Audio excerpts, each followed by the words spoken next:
noite. Sejam bem-vindos a mais uma aula da disciplina de Contabilidade e Orçamento Público. Hoje nós daremos continuidade, ao conteúdo sobre Receita Pública, só que hoje nós falaremos dos estágios da Receita Pública. Na aula passada, nós falamos conceitos da Receita Pública, nós estudamos a classificação, a receita corrente, receita de capital e as suas subclassificações. Espero que tenha ficado bem claro. E hoje nós vamos ver os estágios. Por que a Receita Pública ela tem estágios? Porque ela passa por algumas etapas até chegar nos cofres públicos. É como se ela percorresse um caminho até ser efetivada. São passos que devem ser seguidos, passos que são colocados pela lei, pelas leis que regem a contabilidade pública, o orçamento público, que dão esses passos.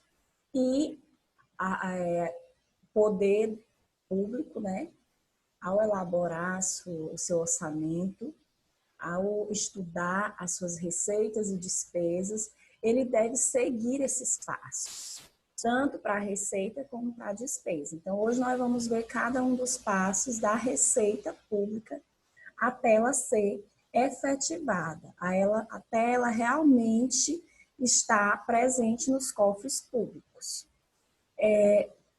Nós estamos vendo aqui 4 estágios da Receita Pública. Porém, é importante destacar que esses estágios, eles se dividem na etapa do planejamento e na etapa da execução. Então, na verdade, os estágios, da execução, eles são 3, que é lançamento, arrecadação e recolhimento, que é o que de fato nos interessa. É o momento da execução da receita. Então, se você se deparar com alguma questão de concurso, provavelmente vão ter várias opções e a opção correta dos estágios, quantos são os estágios da Receita Pública, da etapa da execução? São 3, lançamento, arrecadação e recolhimento.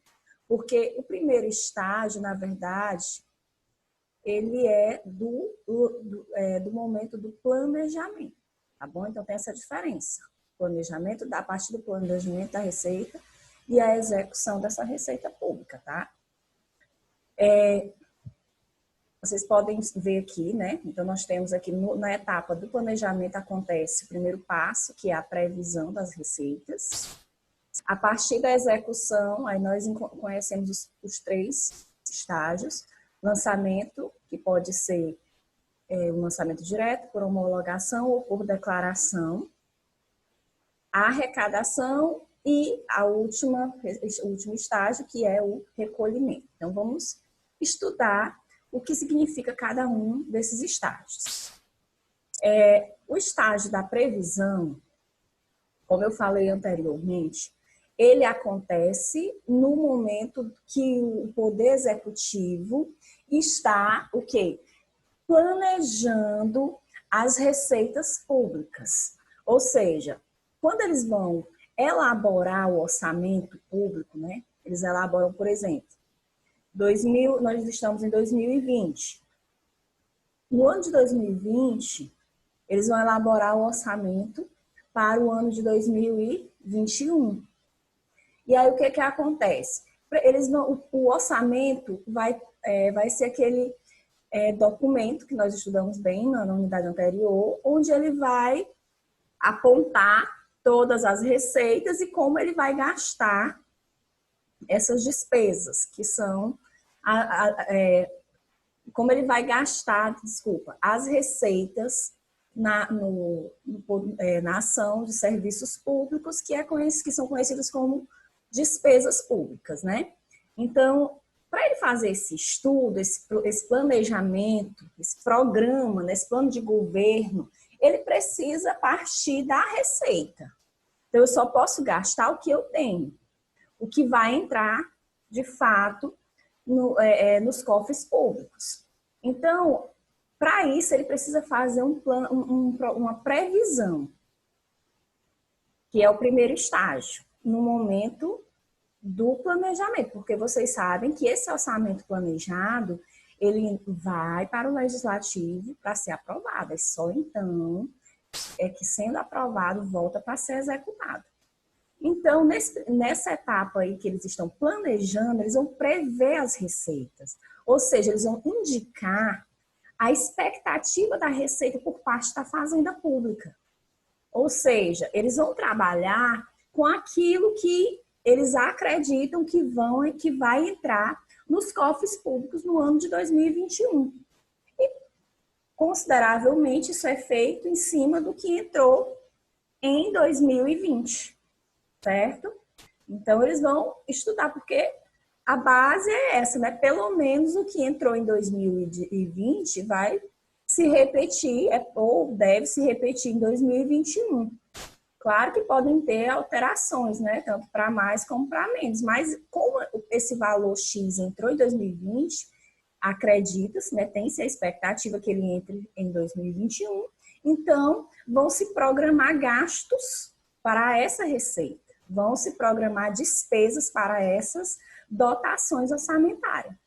Certo? Então, a previsão é exatamente isso, é essa expectativa do quanto vai entrar nos cofres públicos, na etapa do planejamento, da programação dos gastos públicos, certo?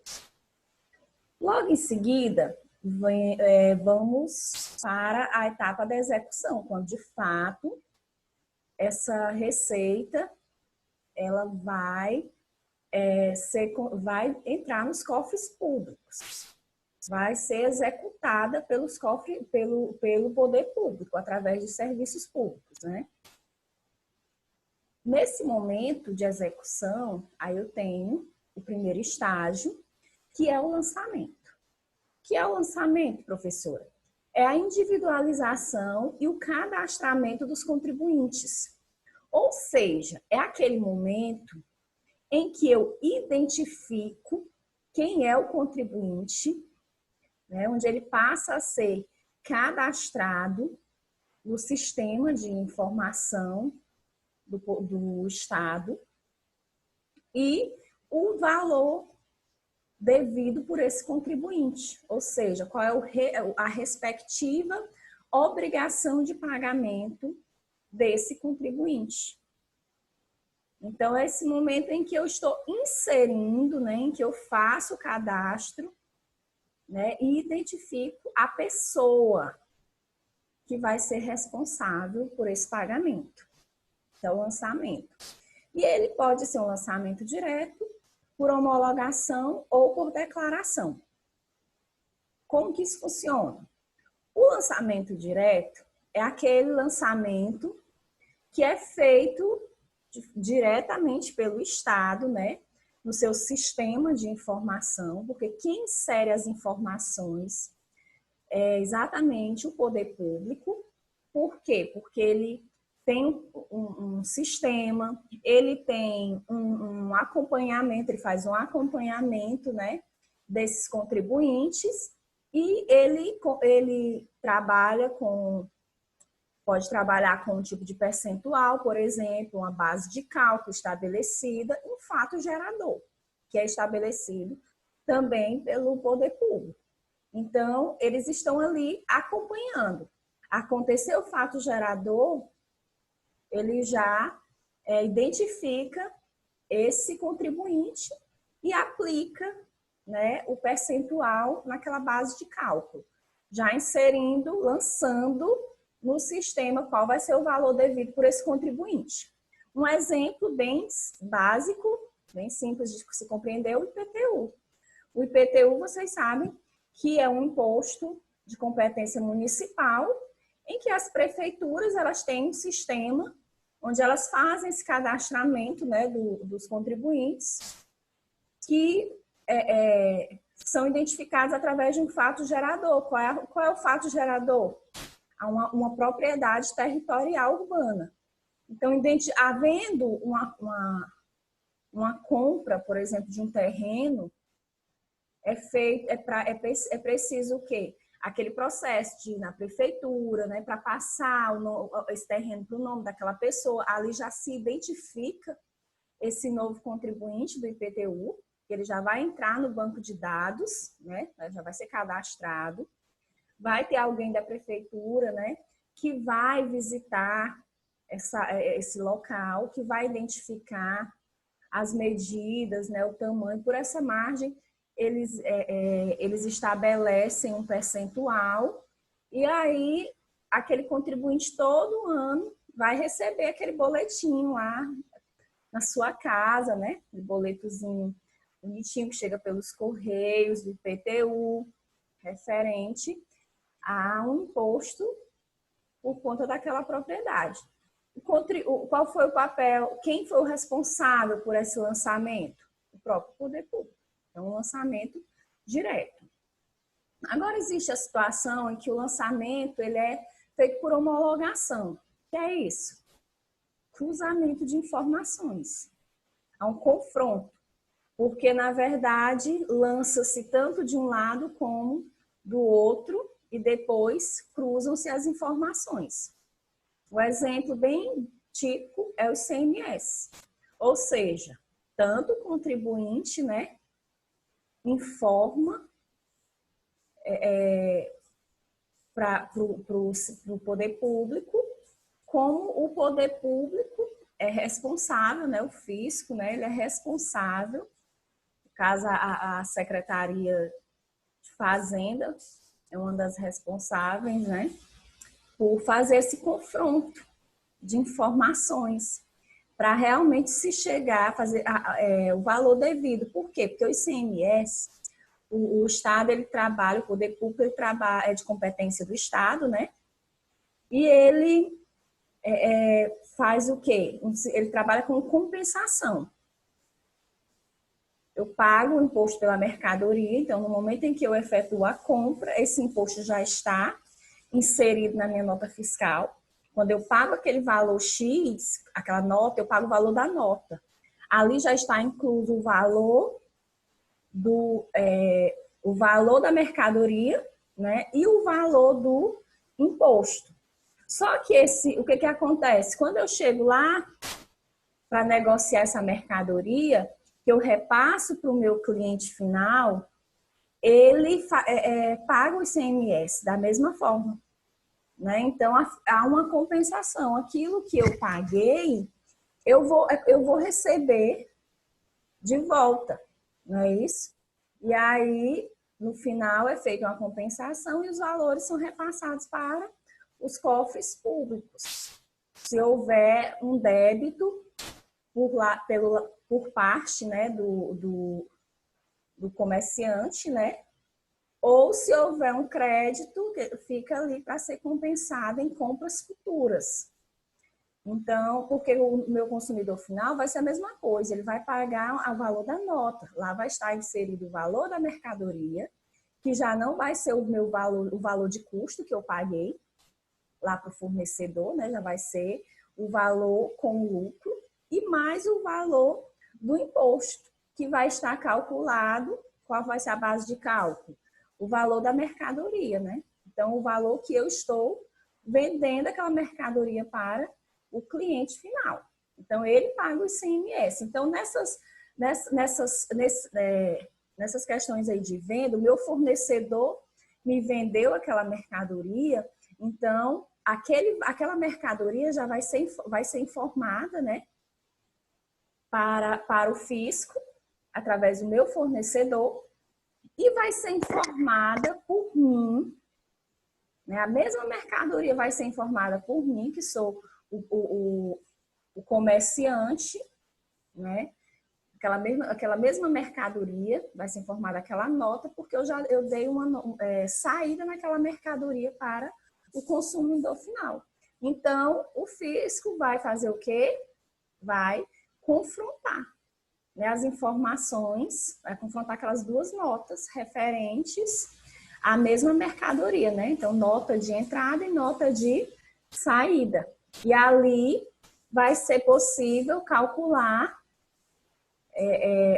o valor devido por esse contribuinte. Vai ser possível lançar, né, o valor do contribuinte. Então, por exemplo, a contabilidade, ela faz aquele programinha, né, da DIEF, né, que é para exatamente fazer esse confronto aí das notas de entrada, notas de saída, para saber ao final quanto vai ser pago de imposto pelo contribuinte. Então, esse tipo de lançamento é conhecido como lançamento por homologação, porque existe um lançamento, uma participação dessas informações, né, dos valores devidos tanto pelo lado do contribuinte, como pelo lado do próprio Estado, que está sendo responsável aí por coletar essas informações. E por último, é o lançamento conhecido como lançamento por declaração. O exemplo mais típico é o imposto de renda. Por quê? Porque nesse lançamento é o próprio contribuinte que lança, né, a sua obrigação. É o próprio contribuinte que declara quanto ele deve para os cofres públicos, né, por meio desse imposto. Então, ele vai lá e faz a declaração. Se ele pode ter um valor a pagar ou um valor a ser restituído, porque quando dá um valor a ser restituído, ele vai receber de volta, porque na verdade já foi descontado, né, imposto de renda, ele fica retido na fonte. A empresa faz essa retenção e repassa para os cofres públicos. Então, os cofres públicos estão, de fato, recebendo, cadastrando esse direito, de certa forma, antecipadamente. Claro que a identificação mesmo devido, o lançamento mesmo do valor devido pelo contribuinte só vai acontecer quando for feito a declaração do imposto de renda, porque é nesse momento, né, que acontece aí nos períodos de abril e março, né, março e abril, esse ano vai até junho, por conta da pandemia, mas é na declaração de imposto de renda que é feito esse cálculo do que já foi retido, né, e qual é de fato o valor que é devido. Então, se o valor retido for maior do que o valor devido, ele vai ser restituído. Agora, se o valor devido for maior do que o que ficou retido, aí o contribuinte ainda vai pagar, né? E aí ele vai poder pagar essa diferença parcelada ou à vista, né? Debitando lá da sua conta, enfim. Mas é ele quem declara as informações. É ele que declara quanto ele recebeu. Claro que essas declarações, não é só eu vou lá e declaro, tem que ter toda uma documentação, porque a fonte também informa, eu informo, a Receita Federal ela vai fazer toda aquela fiscalização. Se realmente essas informações elas são verídicas. Então, eles vão acompanhar dados, informações bancárias, informação das empresas, até redes sociais, hoje entram nesse processo aí de confrontação de informação. Mas quem é o responsável por declarar, né, se declarar como contribuinte e o valor devido é o próprio contribuinte, certo? Então, por isso que o imposto de renda é classificado como lançamento por declaração, porque a declaração vem do contribuinte, diferente lá do lançamento direto, que a responsabilidade da identificação e do cadastramento desse contribuinte é do Estado, do poder público, né? Ok? Então, vamos agora para a segunda etapa, o segundo passo, né, que é o segundo estágio, a arrecadação. A arrecadação é bem simples de ser compreendida, porque representa o momento em que o contribuinte ele liquida suas obrigações para com o Estado, junto aos agentes arrecadadores. Quem são esses agentes arrecadadores? Os bancos, né? Os funcionários fazendários, os representantes bancários.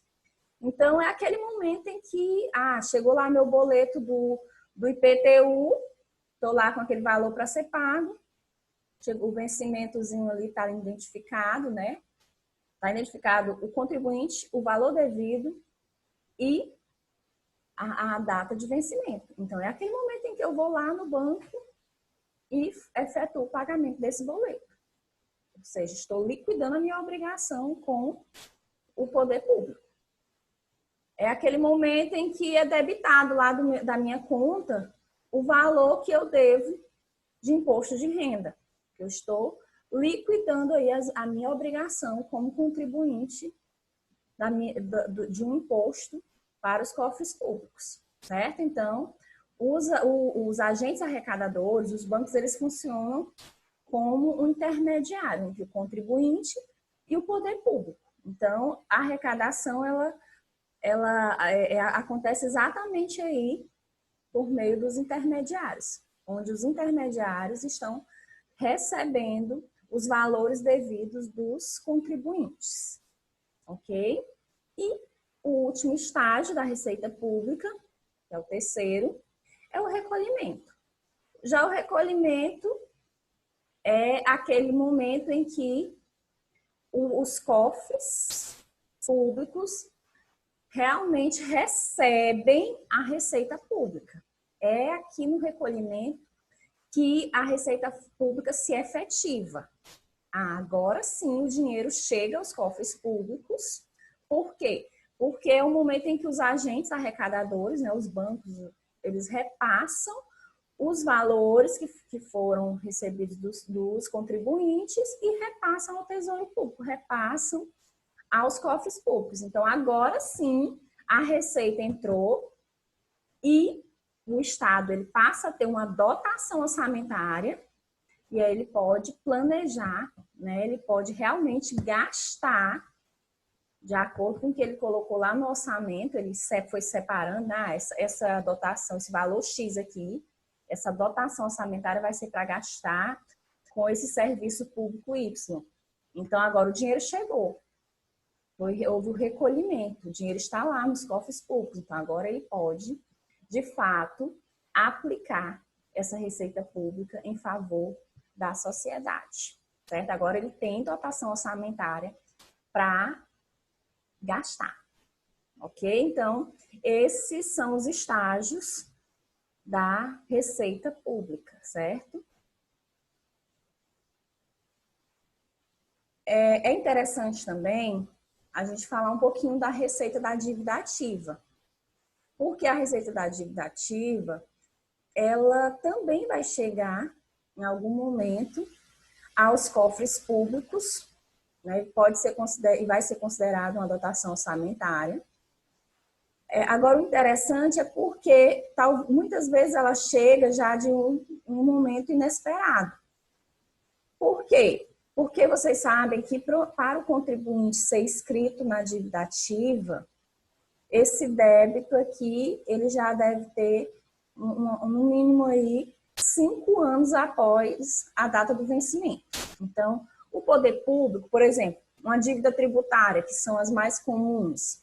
Então, aquele contribuinte, ele está devendo aí aos cofres públicos um valor X aí de tributo, algum imposto.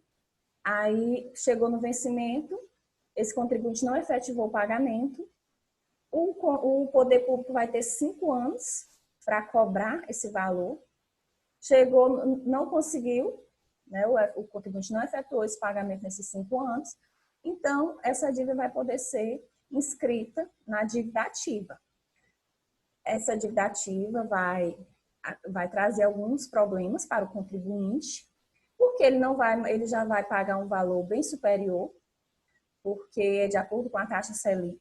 Então, mensalmente, esse valor pode estar sendo alterado. E claro que ele vai ser proporcionado às opções de parcelamento para facilitar esse pagamento, né? Mas vai gerar alguns problemas, que é exatamente o que força, muitas vezes, o contribuinte a efetuar esse pagamento. É o fato, por exemplo, dele ficar com restrições no nome, por exemplo, ter o seu nome escrito no CADIM. Ali, o CADIM é uma restrição de banco. Então, se ele precisar de algum serviço bancário, vou precisar de um FIES para o meu filho, para ser o Bolsa Fiador, meu nome está no CADIM, está despachado. Né? Então, vai trazer alguns problemas, vão ter algumas restrições. E isso vai fazer com que esse contribuinte procure efetivar esse pagamento. E aí, essa receita vai acabar vindo para os cofres públicos.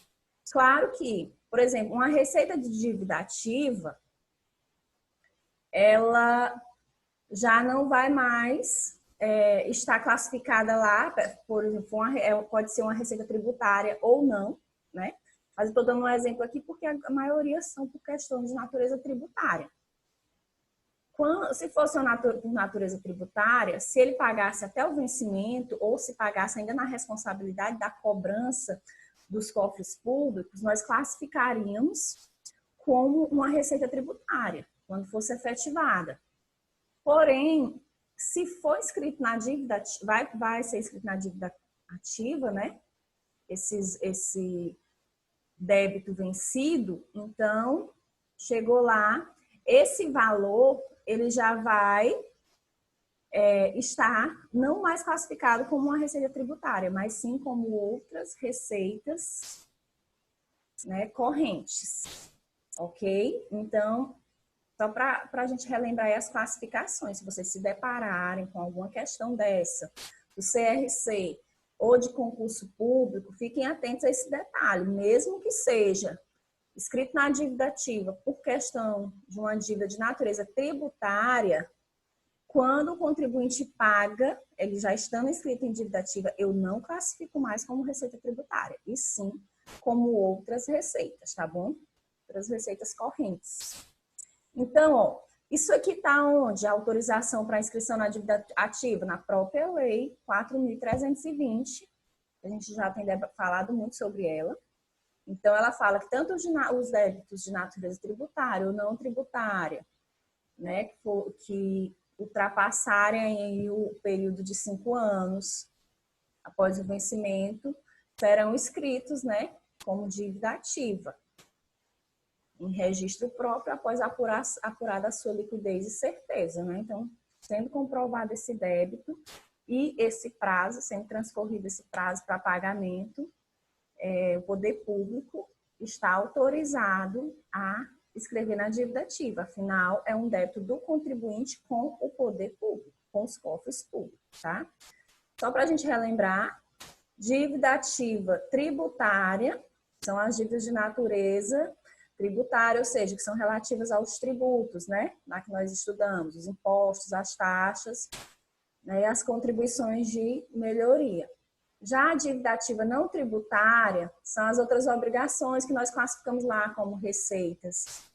No caso, outras obrigações que não são tributárias. No caso, nós temos aqui aluguéis, nós temos empréstimos, indenizações, contribuições, ou seja, aquelas receitas que nós classificamos como receita de serviço, receita patrimonial, receita industrial, todas aquelas outras receitas que, se houver um débito, né, então, do contribuinte com os cofres públicos, aí já pode ser inscrito na dívida ativa, no caso, essas outras classificações como uma dívida ativa não tributária, mas que é o mesmo procedimento, certo? Então, eu espero que tenha ficado claro esse fechamento aqui do conteúdo de receita pública, quando a gente fala dos estágios, tá certo? Qualquer dúvida eu estou à disposição. Só para relembrar que esse conteúdo, além do manual que a gente trabalha com a de contabilidade pública, ele está disponível no capítulo 6 do livro de contabilidade pública do Hélio Corrama, tá certo? Então, vocês já podem ir estudando esse conteúdo, né? Que traz muitas informações. Tá certo? Então, muito obrigada a todos, uma boa noite. Qualquer dúvida, estou à disposição.